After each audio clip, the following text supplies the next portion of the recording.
ये समय की महान कहानी है कि समुद्री जीव अनंत रहते हैं। उनके अस्तित्व ने मानवता को खतरे में डाल दिया है और मनुष्य सुनामी के खिलाफ लड़ते आए हैं। समुद्र में सुनामी का मुकाबला करने के लिए राजा कोई खर्च नहीं बचाएंगे। वर्षों से हजारों गोले दागे गए और समुद्री जीवों का सामना किया।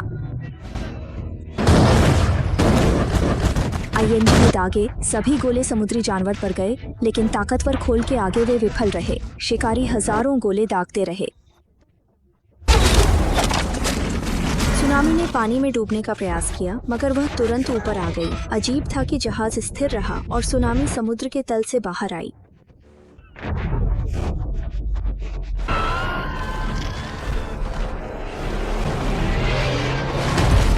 उसने अपनी पूंछ को कसकर उलझाया, मनुष्यों पर हमला किया। चालक दल के 10 सदस्य घायल हुए और वह कप्तान की ओर बढ़ा। चलो। इस दृश्य को देखा उसने समुद्री जानवर को विस्फोटित किया। समुद्र में लौट आया, लेकिन समुद्र के जंग से बोझिल हो गई। वह तैरने के लिए संघर्ष करती रही। सौभाग्य से तीव्र प्रतिक्रिया रही और समय बच गया। इस दौरान जनवरी ने लंबे बालों के साथ कूद पड़ा।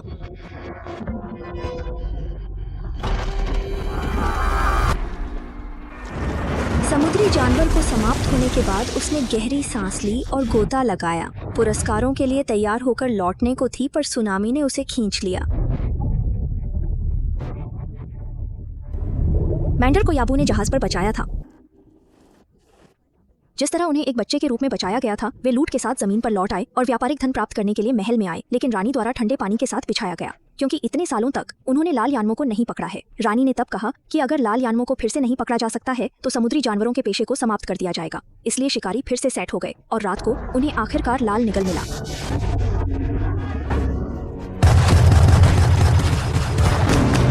अनगिनत तोपखाने के गोले लाल कंधे की झिल्ली से टकराए। उसके बाद बड़ी संख्या में हार्पून छेद गए और उसकी पीठ और पतवार उसके पीछे खींच लिया गया।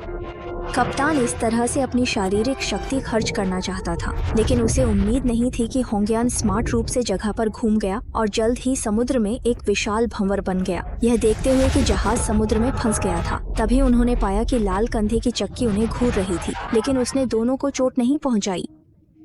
वह चुपचाप चला गया। जब वे समुद्र में लौट आए तो उन्होंने बंदूकें उठाई और मेसी को मारना चाहते थे, जिन्होंने आदेश की अवज्ञा की थी। वे 1 सेकंड के लिए जानते थे।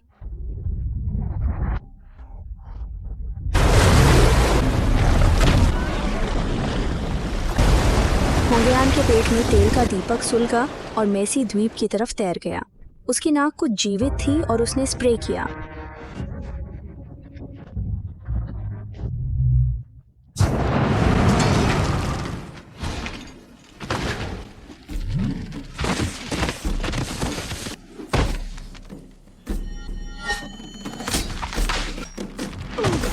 होंगयान धीरे धीरे टाइल के करीब पहुंचा, लेकिन इस समय मेसी, जो अपने नथुनों में छिपा था, रस्सी के ताले को कसने से डरता था और मेसी को बचाना चाहता था, लेकिन रस्सी ने होंगयान दानव का ध्यान आकर्षित किया। वह बाहर उड़ गया। हवा में एक बार घूमने के बाद वह फिर से होंगयान के सामने उड़ गया और मेसी को काट लिया, लेकिन ऐसा लग रहा था कि मेसी को चोट पहुंचाने का कोई इरादा नहीं था। इस समय वागेबू दौड़ा। मेसी ने उसे दानव परीक्षण के मुंह से बाहर खींचने से रोकने के लिए वागेबू ने हार नहीं मानी। वह जल्दी से लाल निगल दानव की ओर भाग गया, जो अगले 1 सेकंड को जानता था।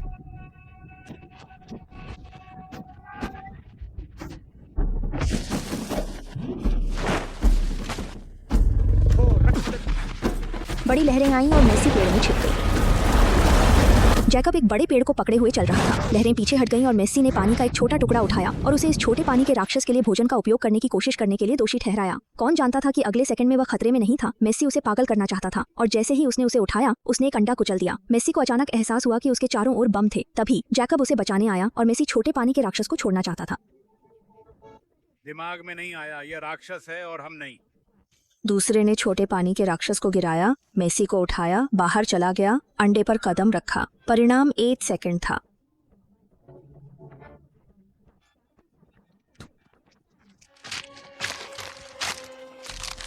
छोटे पानी के राक्षस पीछा में आए। दोनों रेत पर भाग निकले और जल्द घेर लिया।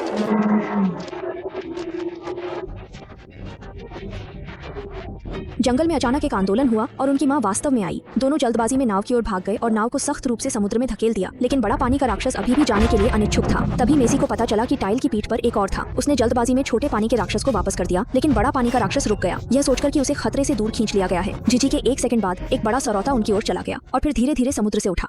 मैंने देखा कि उसने अपने भयानक ANI दांत का कपड़ा खोला, उसके साथ लड़ने के लिए पैडल उठाया, लेकिन इसे आकर्षित करना मुश्किल था और वह नाटक कर रहा था। संकट के क्षण में महासागर के स्वामी की लाल लपटें बाहर आईं। इस दृश्य को देखकर केकड़ा राक्षस ने अपना मुंह ढीला कर दिया और 2 विशाल जानवरों के बीच एक बड़ा दहाड़ के साथ यह शुरू हुआ। पहले अपने पैरों से केकड़े को मारने के लिए, फिर बचाव के लिए डबल फ्रंट का इस्तेमाल किया और फिर चतुराई से होंग यानमो के हमले से बच गया।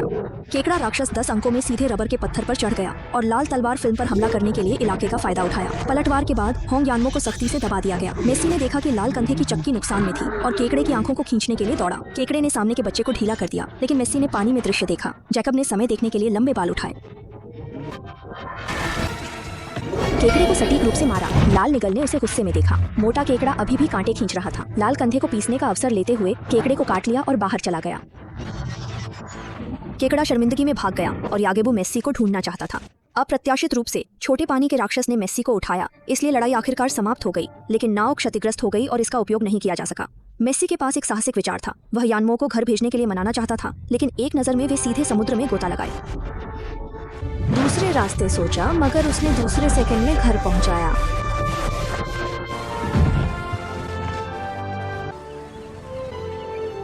खाने का समय आया।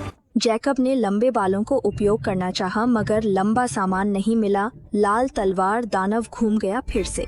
मछली और कवक लाया, आखिरकार पकड़ ली, पर बातचीत में मुश्क थी। मेसी बात कर सकता था। क्या देखता है?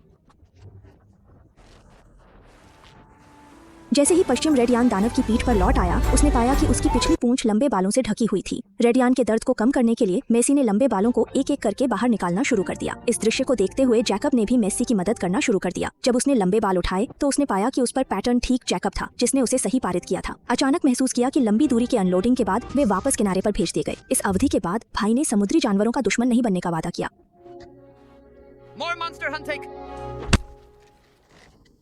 आगे आओ और अंतिम अलविदा कहते हैं, लेकिन समय पर पुलिस उठ गई। समुद्री जानवर पहाड़ की चोटी पर पहुंच गया, लेकिन एक शाही युद्धक पोशाक को जाने के लिए तैयार पाया और वे समुद्र में जाने के लिए तैयार थे। जब शिकारी समुद्री जानवर ने इस दृश्य को देखा तो लाल निगल दानव बहुत गुस्से में था और वागेबू खड़ा हो गया और पीस को मनाने की पूरी कोशिश की। इस समय एक सैनिक ने पाया कि वह होंगयान की ओर उड़ान भर रहा था और वह जल्दी से पहाड़ी से नीचे चला गया।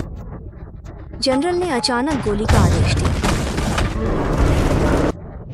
मेसी इसे रोकने के लिए आगे बढ़ना चाहता था, लेकिन गलती से रेड डेविल्स द्वारा समुद्र में भाग गया। छाया तोपखाने के गोले के हमले ने सीधे युद्ध के तीर को 2 टुकड़ों में टकराया और यह देखकर कि वह जनरल को खाने वाला था और उसे गोली मार दी। लाल निगल ने एक नजर डाली, क्योंकि यह दूर से एक टाइल कपड़ा था। लाल निगल आ रहा था।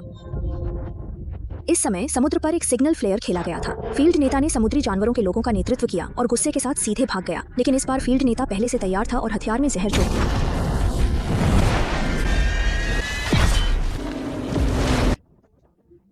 लाल समुद्र पर गिर गया और चांग ने अपने आदमियों को जहरीले तीर को निकालने का आदेश दिया और फिर लाल तलवार की फिल्म को रस्सी ताले से बांध दिया।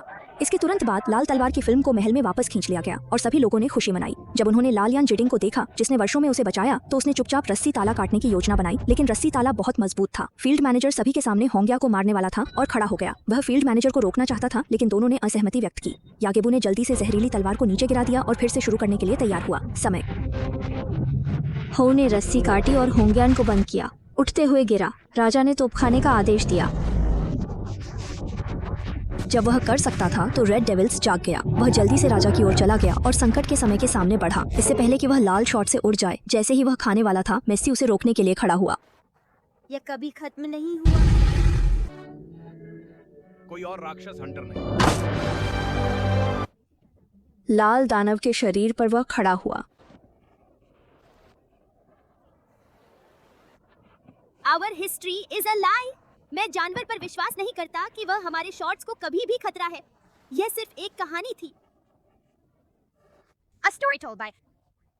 They were to align your king and queen, and you did not have the right to speak. I had it all. सही। वे सभी मेस्सी के शब्दों पर विश्वास करते थे। युद्ध समाप्त हुआ। समुद्र में वापस तैर गए। लोग अब समुद्री जीवों का शिकार नहीं करते, किंतु शांति से जीते हैं। कई चीजों में केवल उपस्थिति देखना आवश्यक नहीं होता,